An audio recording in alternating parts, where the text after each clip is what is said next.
Welcome to our channel. और आज हम लेके आए how ISI works. So ISI Pakistan कैसे काम करती है वो हम देखेंगे, क्योंकि जो आईएसआई है ना वो ऑफ कोर्स बहुत ज़्यादा मानी हुई एजेंसी है, पर साथ ही साथ उसका कोई भी काम आपको बाहर मिलता नहीं है, पता नहीं लगता है कि ये काम हुआ है। जैसे रॉ का तो हम लोग बॉलीवुड में देख लेते हैं, हर दूसरे मतलब आप कह लो दूसरे तीसरे महीने पे एक पिक्चर आ जाती है उसके अराउंड पे।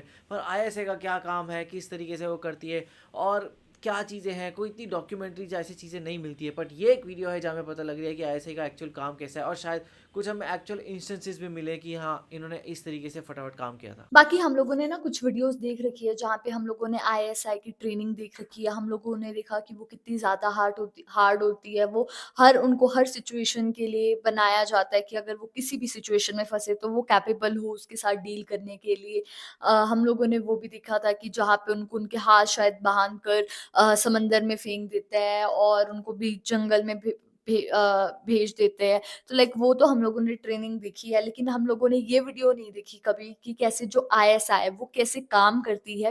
बाकी इस वीडियो से ही पता लगेगा, तो जल्दी से इस वीडियो को स्टार्ट करते हैं। 3 सीक्रेट एजेंसीज मौजूद हैं, जैसे हाँ। CIA, Mossad, KGB. लेकिन आप यकीन करें कि आईएसआई का लेवल ही अलग है। इस ओहो। बात का अंदाजा ओह! आप यहीं से लगाएं कि कैसे ये आईएसआई एजेंट इंडियन आर्मी में जा घुसा और इंडियन आर्मी के ओह! हेडक्वार्टर्स तक जा पहुंचा। हैं? यहाँ तक कि कैसे? एक बार इस शख्स पर इंडियन मिलिट्री एजेंसी डीएमआई को शक हो गया। जब हाँ। डीएमआई ऑफिसर्स ने इसे पूछगछ के लिए बुलाया तो इस शख्स ने जब जवाब में इंडियन आर्मी के ऑफिसर्स के साथ अपने ताल्लुकात गिनवाए और आला आर्मी हुकाम को शिकायत लगाने की धमकी दी, तो उस डीएमआई ऑफिसर को अपनी नौकरी के लाले पड़ गए और इस ऑफिसर ने माजरत करते हुए इस एजेंट से कोई भी सवाल ना किया। किस तरह मौत के मुंह में जाकर इस जांबाज ने भारत के एटमी सीक्रेट्स चुराए, इसका अंदाजा ओह ना तो भाई सलमान खान साहब! लगा सकता है, ना ही जॉन ना इब्राहिम और ना ही अजय सीरियसली? देवगन, क्योंकि ये कोई फिल्म नहीं थी बल्कि हकीकत थी। वही। ओ माय इस गॉड। एजेंट का नाम है सैयद सलीम अब्बास, कोड सैयद नेम ये सलीम कैसे विनोद हो अब्बास। गया? चोपड़ा। विनोद चोपड़ा। 1971 की जंग के बाद जब कुछ गद्दारों और इंडियन मिलिट्री एजेंट्स के बायस पाकिस्तान को बांग्लादेश में शिकस्त हुई, तब सैयद सलीम अब्बास तरबेला डैम पर एक असिस्टेंट इंजीनियर के तौर पर काम करते थे। इस हादसे ने ओह! पाकिस्तानी लोगों के दिलों पर एक गहरी जर्ब लगाई थी और हाँ, इन्हीं हाँ, लोगों हाँ। में सैयद सलीम अब्बास भी शामिल थे। आईएसआई ने अच्छा। सैयद सलीम अब्बास को चुना और इन्हें चाय का ताजर बनाकर भारत भेजा। सैयद सलीम अब्बास ने विनोद चोपड़ा बनकर भारत की ऐसी की तैसी करके रख दी। सलीम अब्बास दुनिया कैसे? की बेहतरीन चाय भारत की मंडियों में सस्ते दामों पर बेचा करते थे। अच्छा। इस तरह अच्छा। चंद ही महीनों में इनका नाम कारोबारी हलकों में गूंजने लगा। फ्रेंड्स, इंडियन आर्मी में खाने पीने की चीजों के कॉन्ट्रैक्ट्स दिए जाते थे। विनोद हुँ। चोपड़ा यानी सैयद सलीम अब्बास ऐसे ही कॉन्ट्रैक्ट के जरिए इंडियन आर्मी की छावनियों में जा घुसे। ओह। इन्हें ओह बोलने का भाई फन खूब साहब! आता था। इस तरह इनके ताल्लुकात इंडियन आर्मी के आला हुकाम के साथ गहरे होते चले गए, यहाँ तक ओह! कि एक ब्रिगेडियर की बीवी इन पर अपना दिल हार बैठी और इसी खातून की मदद से सलीम अब्बास ने इंडियन आर्मी के कई सीक्रेट्स निकलवाए।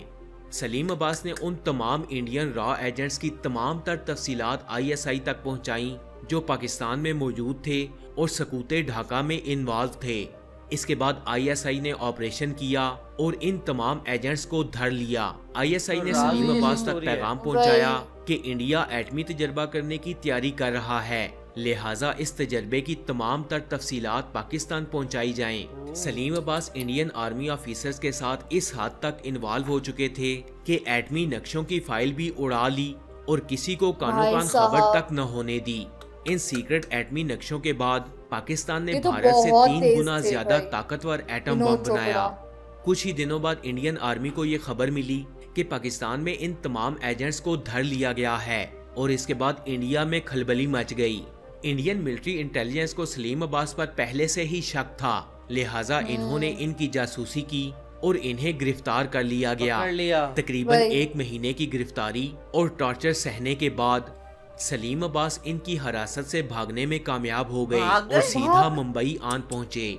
ये तस्वीर इनके डीएमआई से भागने के बाद इंडियन अखबारों में शाया की गई और इनको ओह! पकड़वाने पर करोड़ों रुपए का इनाम रखा गया था। करोड़ों रुपए जब का? सलीम अब्बास मुंबई पहुंचे तो इनकी मुलाकात उस वक्त के मुंबई डॉन यूसुफ मस्तान और हाजी पटेल के साथ हुई। ओ भाई ये दोनों साहब। डॉन्स भारत के अंदर मुसलमानों को सपोर्ट करते थे। अच्छा। उस दौर में ये दोनों भारत के सबसे बड़े स्मगलर थे, लेकिन किसी वजह से इनकी आपस में लड़ाई थी और एक दूसरे के दुश्मन थे। सलीम अब्बास ने अपने दिमाग का बेहतरीन इस्तेमाल करते हुए इन दोनों की सुलह करवा दी और इनको हैं? एक कर दिया। अब ये जांबाज विनोद चोपड़ा यानी सलीम अब्बास इन दोनों गैंगस्टर्स की आंखों का तारा थे और किसी में भी इतनी जुर्रत नहीं थी तो इनको कि मुंबई सलीम में पकड़ा अब्बास क्यों पर नहीं गया? हाथ डालता। वही। लेकिन इंडियन आर्मी इस बात से बिल्कुल बेखबर थी कि सलीम अब्बास इस वक्त कहाँ है।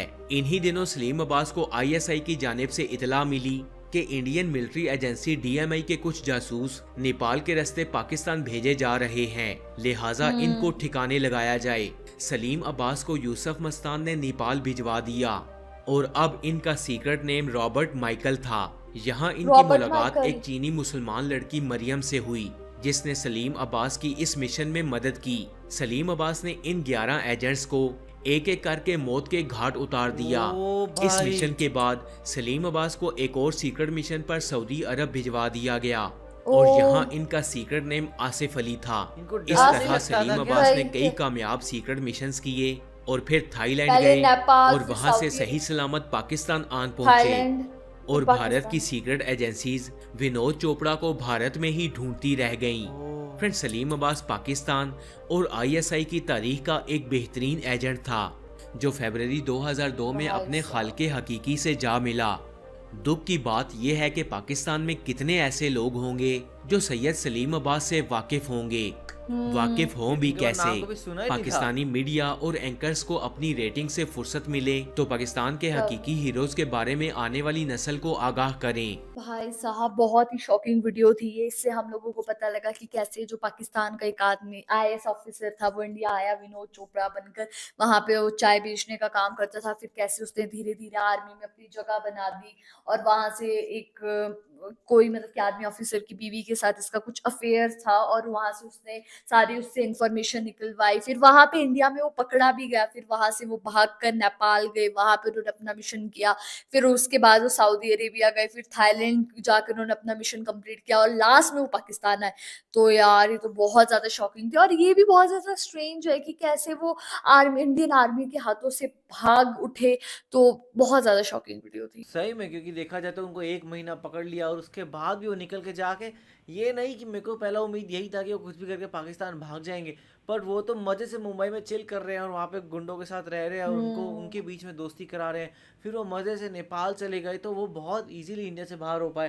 मेरे को लगता है अब वो काफ़ी ज़्यादा मुश्किल है ये चीज़ करना, पर तब फिर भी वो इतनी आराम से ये चीज़ कर पाए। बहुत ही खतरनाक इनकी स्टोरी है। आप लोगों को इसके बारे में कैसा लगा आप हमें कमेंट सेक्शन में ज़रूर बताएगा। तो इसे लाइक करते जाइए, कमेंट करते जाइए, शेयर करते जाइए और सब्सक्राइब करते जाइए। बाय। बाय।